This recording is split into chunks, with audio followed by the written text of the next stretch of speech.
Moduls Rīga piedāvā.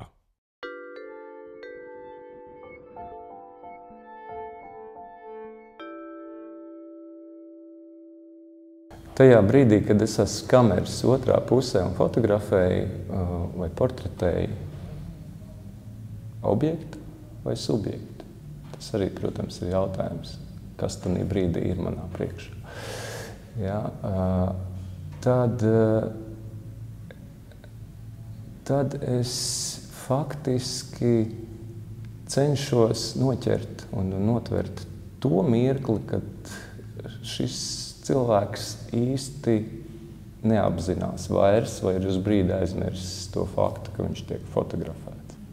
Fotogrāfija ir kompromiss. Viss ir kompromiss. Bet kompromiss starp realitāti un to, ko tu gribētu nofotografēt. Saka, mēdz teikt, ka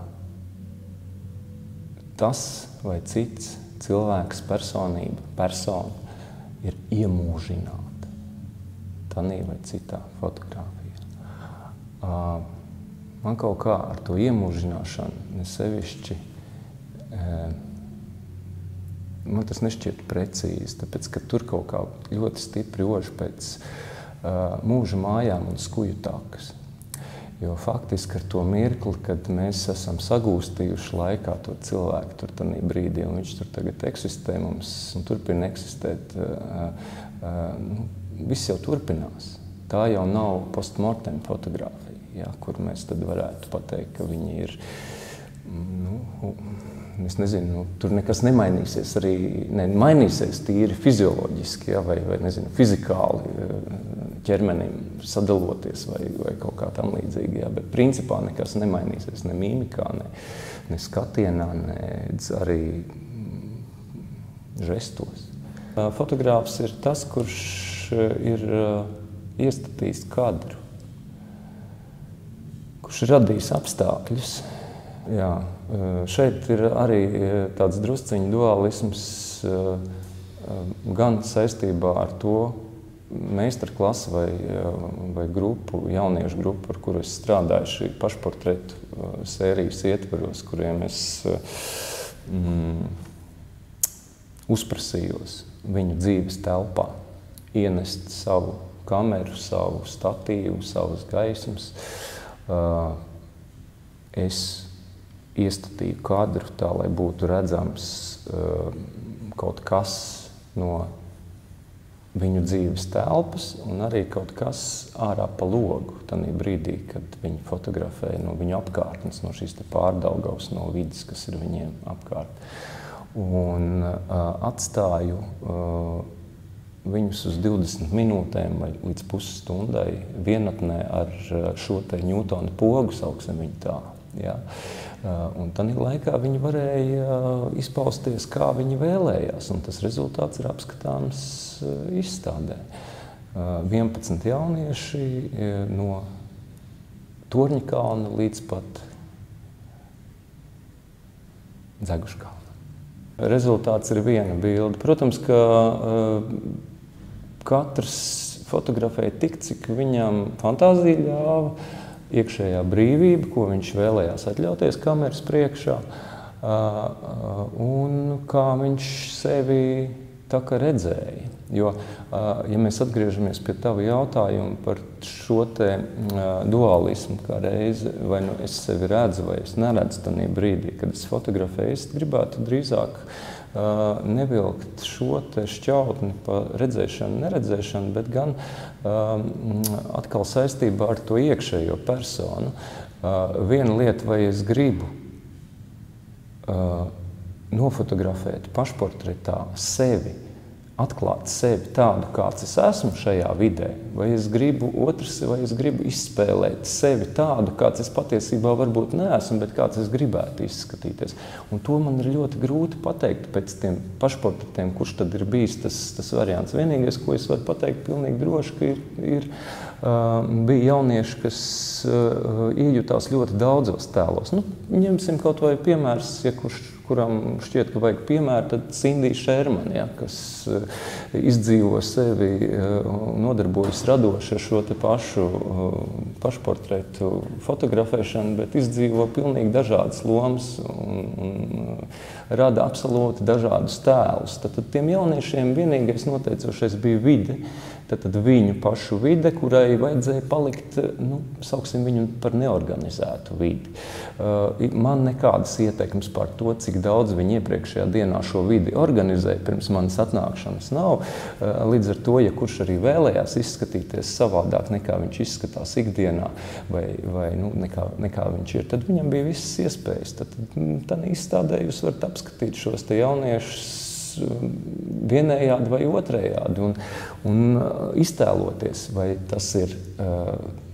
šis jaunietis ir mēģinājis sevi portretēt tādu, kā viņam šķiet viņš ir, vai arī viņš ir mēģinājis radīt kaut kādu tēlu un iejusties viņā un izdzīvot pilnīgi svešas emocijas.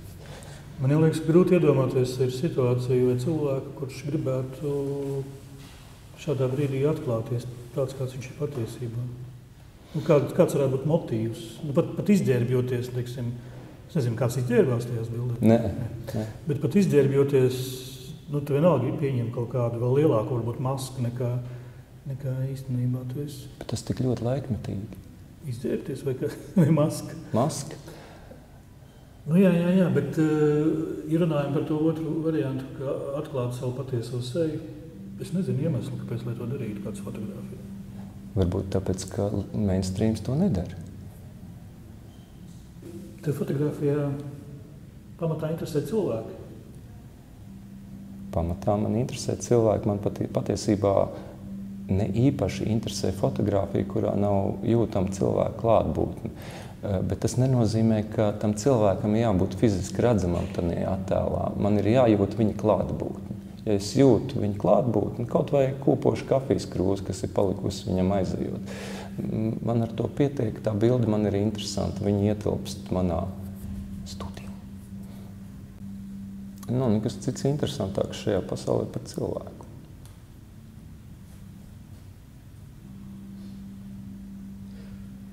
Tev ir svarīgi, lai tavs fotografējamais objekts aizmirstu vai nepamanītu tevi?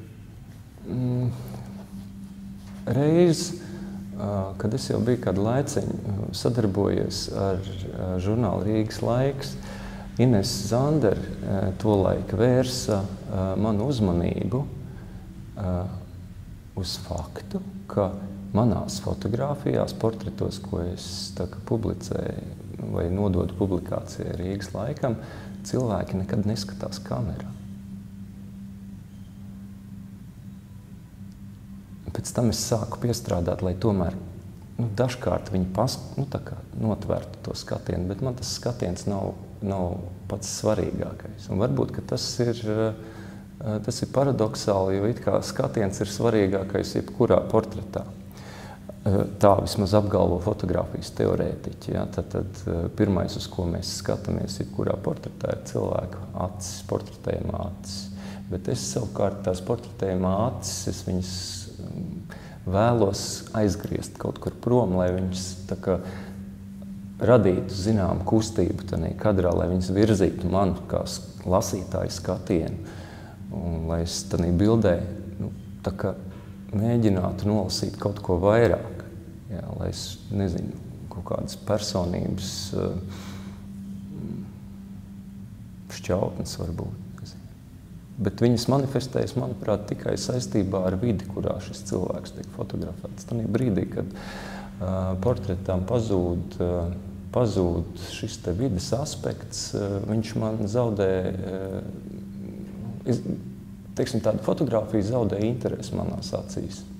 Citus traucē kaut kādi vides elementi, kas tur bildēs ir un tā tālāk. Man lielākoties tie portreti, kas būs pārdaugos personību portreti, kas būs redzami izstādē Tabaks fabrikā, viņi ir portreti vidē, kur patiesībā vide brīžam pat ir stāstošāka par šo personību nekā viņa izolēts attēls, ja mēs viņu tā kā paskatītos, pamēģinātu viņu noņemt nost. Tādēļ man nav tūs paņēmiens, piemēram, pašportretiem arī, kad es zinu, ka citi mani kolēģi ir izmantojuši to neitrāla vide, vai tas ir balta lupata vai melna lupata, tam nav nozīmes, bet tad cilvēks atstāts viens pats ar kameru, un, protams, ka viņam ir iespēja mērkaķoties kameras priekšā un mēģināt radīt kaut kādu tēlu no sevis, bet tā ir fikcija, tāpēc, ka es it kā atviegloju tiem saviem jauniešiem, kas piedalījās tanī manā pašportretu sesijā, jā, tanī manā daļā. Es viņiem atviegloju iespēju izdzīvot sevi savā vidē, jo tās taču ir neērtība. Priekš jebkura fotografa, jebkura projekta vadītāja, man ir jāstaigā pa dažādām mājām, jāvelk līdzi aparatūru, viss tas jāstēlē augšā, jāstēlē nost. Kas var būt vienkāršāks, kā saaicināt 11 cilvēkus vienā telpā, sadalīt viņiem pa 11 minūtēm, un lai viņi vienkārši izpaužās kameras priekšā. Bet tādā brīdī šis vidas elements, viņš pazūd. Un man interesē tā vide, bet tikai un vienīgi saistībā ar šo cilvēku. Es tagad varbūt cilvēkiem, kas nav redzējuši to izstādi, vēl izjaukšu kaut kādu priekšstatu vai, gaidu mirkli, bet tur ir viena fotogrāfija, kurā es esmu nofotografējis Jānu Petraškeviču, komponistu. Un viņš ir uz tiltiņa pār Jelgavas virzienu dzelzceļa pārvadu. Teiksim tā, tas jau Torņakalns, Āgenskalna mala, pats tur tā pati maliņa. Un tur ir ļoti daudz līnijas, ļoti daudz mošu līniju tanī attēlā. Un man tas ir svarīgi, jo tas ir kaut kāds papildus elements, kaut kas, kas tikpat labi raksturo cilvēku, ko es fotografēju, manuprāt. Un vai to kāds izlasīs vai neizlasīs šo papildus slāni tanī bildē, tas varbūt pat man nav tik ļoti svarīgi. Tāpatās kā man nav ārkārtīgi svarīgi, vai cilvēki, kas atnāks uz manu sociālismu pasaules izstādi, spēs tur saskatīt sociālismu. Un vai viņiem tas vispār ir jāsaskata, tas ir otrs jautājums. Bet es esmu pilnībā gandarīts, ja cilvēks vienkārši velta uzmanību fotogrāfijai un paliek tanī slānī, kuru viņš ir spējīgs izlasīt. Man rodās sajūta, paskatoties uz šo bildi, ka viņi ir banāli, ka viņi man neko nesniegs vairāk. Es neko no viņas nespēšu iegūt, neko neizlasīšu. Līdz ar to tāda fotogrāfija priekš manis ir banāla. Tur ir viss kaut kas klāt, jau bijis, vai arī tādā brīdī, kad mēs saskaramies ar kaut kādu paņēmienu, kurš tiek ārkārtīgi tiražēts, jā, vai arī ir autori, kuri izmanto vienu un to pašu paņēmienu savā daļradē, un tādējādi kļūst neinteresanti pēc kāda brīža. Lai arī cik sākotnēji šis paņēmiens neliktos tāds interesants vai īpašs, jā, tad faktiski tas ir jautājums par rokrakstu laikam, tomēr, jā, jo tas ar to fotogrāfijas rokrakstu ir pavisam tā dīvaini, jo tie tehniskie paņēmieni vai tehniskie paņēmienu kopums, tehnika kā tāda, jau visiem fotokameru operatoriem ir vienāda. Jā, jautājums, cik daudz un kādas mēs izmantojam, tad tur rodās visādas klišejas. Mēs vairs nevaram runāt par rokrakstu, bet tur jau atkal sākas tas, ko ar lamu vārdu dēvē par manierismu. Jā. Darbs kaut kādā noteiktā manierē. Bet kaut kādā ziņā mākslas tirgū tas jau tieši ir tas veiksmes risinājums. Lai tevi pirktu, tev ir jābūt prognozējumam. Brīnišķīgi, bet tas ir tas, kas ir svarīgs tirgum. Ja mērķis ir pārdot, bizness pirmajā vietā. Bet zini, kāda slavena fotografa no tiem pasaules slavenajiem, kas nefotografē vienā manierē, kuru nav iespējams atpazīt pēc vienas fotografijas?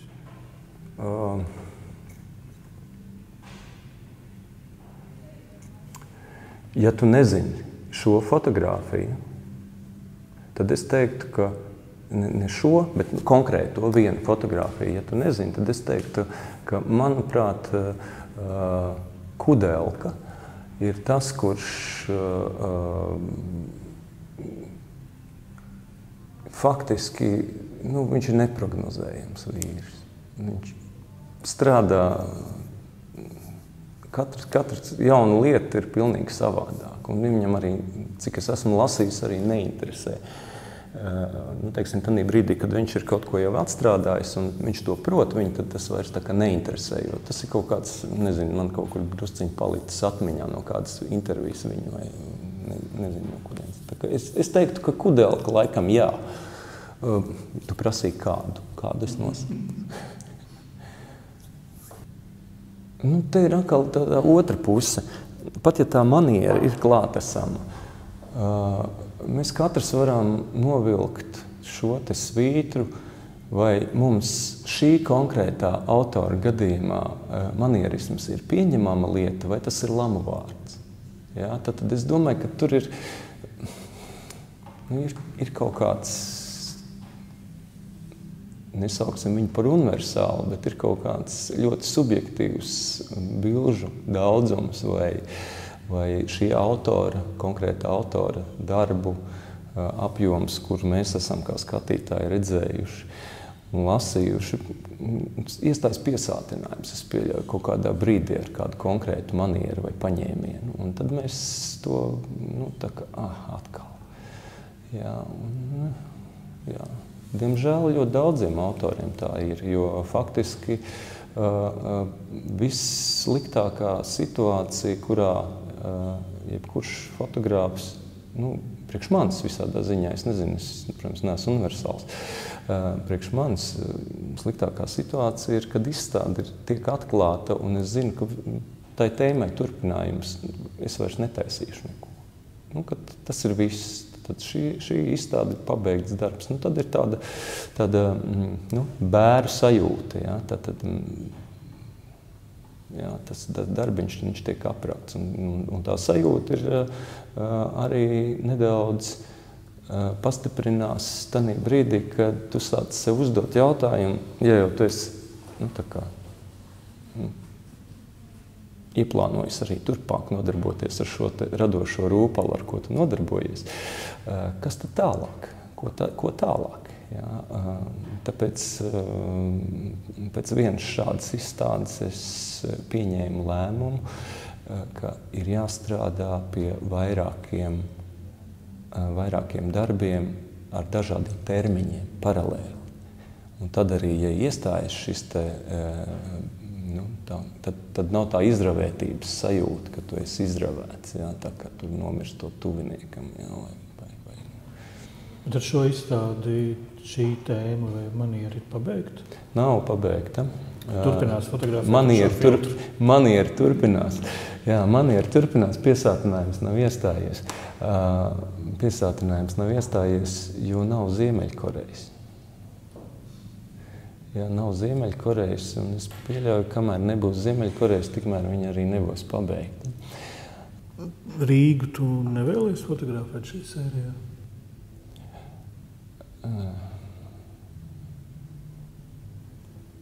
Tas ir ļoti grūti. Vai es nezinu, Daugavpilu?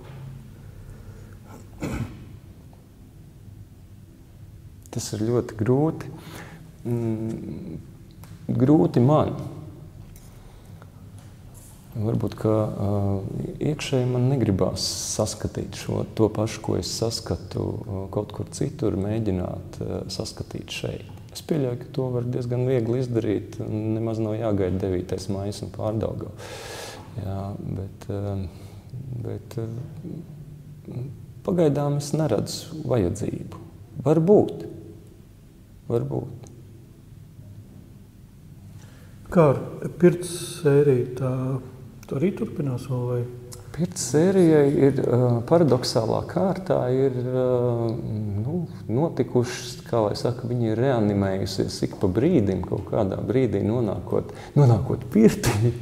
Jā, viens nes līdzi slotiņu, cits kamera ar statīvu un vēl kaut ko. Jā, kā lai saka, tā tāda lieta, kas faktiski tas bija, par šo sēriju kā reizi man arī bija tā sajūta, kur es stāstīju šī bēru sajūta, ka viss, ko tālāk.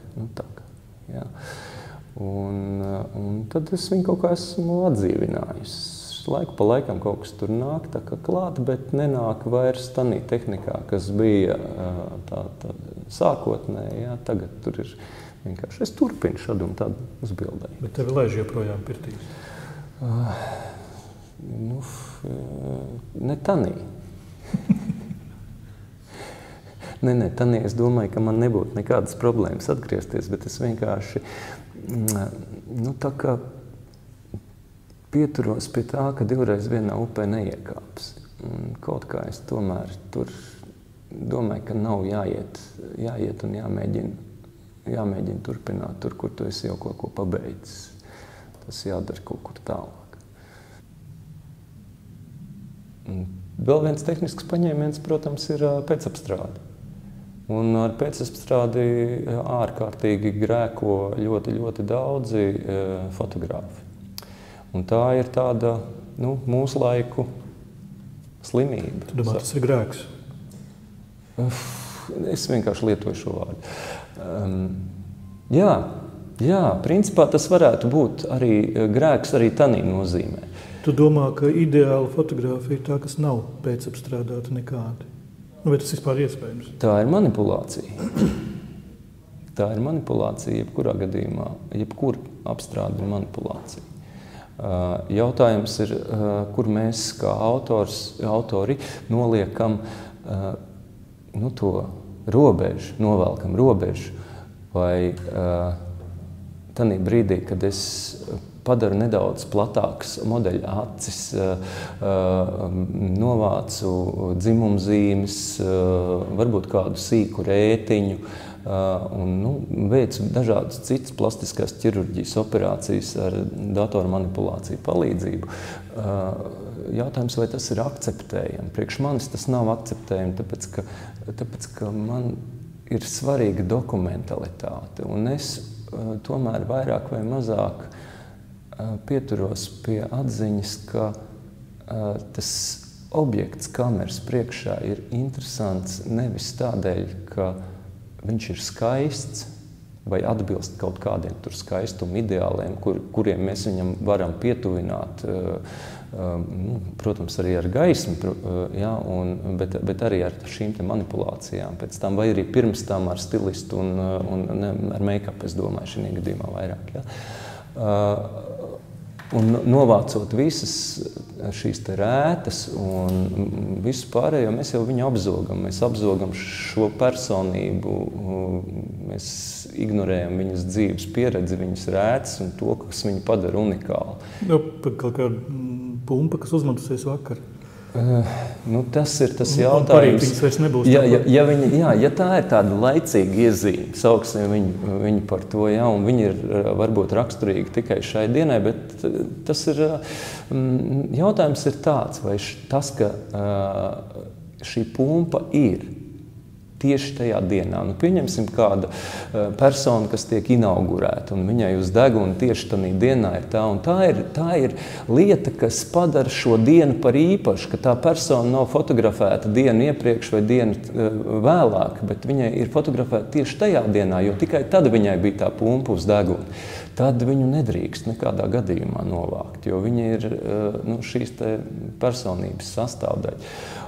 Bet jā, varbūt ka kaut kādas tādas laicīgas lietas, varbūt, ka, protams, ka var vai arī kaut kāda minimāla tehniska neveiksme, kur varētu mēģināt notušēt tur kaut kāds nevajadzīgs saules stars caur lapām, kas uzbirdina nevajadzīgā vietā uz sejas gaišu pleķīti vai vēl kaut kādu, kas ir patiesībā bija iespējams viņu novērst, bet tu to neesi izdarījis tajā brīdī, tad varbūt nē.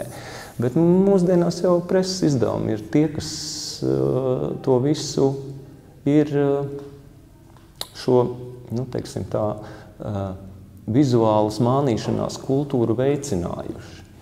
Ne tikai vēlme no objektiem un reklāmas fotogrāfijas ietekme, ja, un vēlme no objektiem izskatīties labākiem nekā viņi ir patiesībā, bet tieši preses izdevumi ir tie, kas ir kultivējuši šo te vājprātu ar plastisko ķirurģiju fotogrāfiskā izpausmē. Jo es nevaru iedomāties, kā var būt portreta intervija cilvēkam kādā no dāmu žurnāliem, un šī dāma tiek ietērpta no veikala atvestās drēbēs, kas nav pilni, un tas tiek pierakstīts, var sakot, tiek radīts. Ir portreta intervija, kur tanī pat laikā vizuālajā laukā viņi tiek pilnīgi izgāsta. Tur nav nekas no šīs personības, ir absolūts fakes. Manipulēta personība. Un, ja ir tik viegli manipulēt ar šīm te mūsu publiskajām personām, kuras vēlas šajos žurnālos publicēties publicitātes dēļ vai, lai iegūtu kaut kādus papildus citus dzīvē esošus bonus, tad tas ir tik ļoti nožēlojami. Un, diemžēl tas raksturo arī šo laiku, un tas viss arī pēc tam parādās šajās te pašportretos, sociālajos tīklos un tā tālāk, kad tur cilvēki sāk mēģināt uzbildēties tā, ka viņi vēlētos izskatīties, nevis tā, kā viņi izskatās. Man nesen bija tāds, sauksim viņu par pārsteigums. Cilvēks, kur es fotografēju, lūdza mani fotografēt viņu, un es uzdevu jautājumu, bet kādu to portretu tu vēlies? Vai tu vēlies to portretu tādu, teiksim, personības portretu ar kaut kādām raksturīgajām šķautnēm, kuras es redzu, bet varbūt nevienmēr tas, vai tu gribi tādu pieklājīgu portretu, tādu parādes portretu, kurā, to personības. Un tad, kad es atdevu visas bildes, tad izrādījās, ka viss ir baigi forši, bet vai tur nevarētu kaut ko tur uz melnbalto un tur kaut ko tur tā. Tas rada tādas, cilvēks it kā viņš vārdos vēlas un domās vēlas varbūt šo te raksturu portretu, un tanīpat laikā konfrontējot sevi ar to attēlu, kurā viņš ierauga šo te savu, un te nav runa par kaut kādu kariķēšanu. Ja mēs paskatāmies uz interviju portretiem, tīpaši tie ir politiķu portreti vai tādi, teiksim, publisku personu portreti, tad ir tāda ļoti smalka līnija starp to, kad mēs varam uzsvērt kaut kādu individuālu īpatnību sejas, vai arī varbūt kaut kādu raksturu šķautni, kura nav īpaši komfortabla pašam pozētājam, vai arī objektam šī gadījumā, negribās teikt pozētājiem.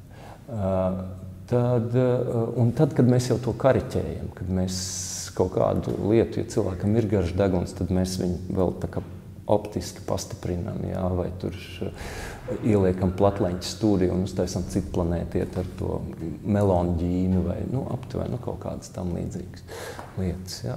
Fotogrāfs jau tā ir tāda nežēlīga profesija. Jā, un tev visu laiku ir sevi jāapspiež vēlme būt nežēlīgam pret objektiem. Fotogrāfi ir ciniskāki par pārējiem. Citi ir ciniskāki? Vai fotografi ir ciniskāki par citiem cilvēkiem? Es domāju, ka ciniskāki ir tikai dakteri. Vēl ciniskāki par fotogrāfiem. Jā. Līdz šim es esmu saskāries tikai, man tāda pieredze. Bet fotografi ir ļoti ciniski.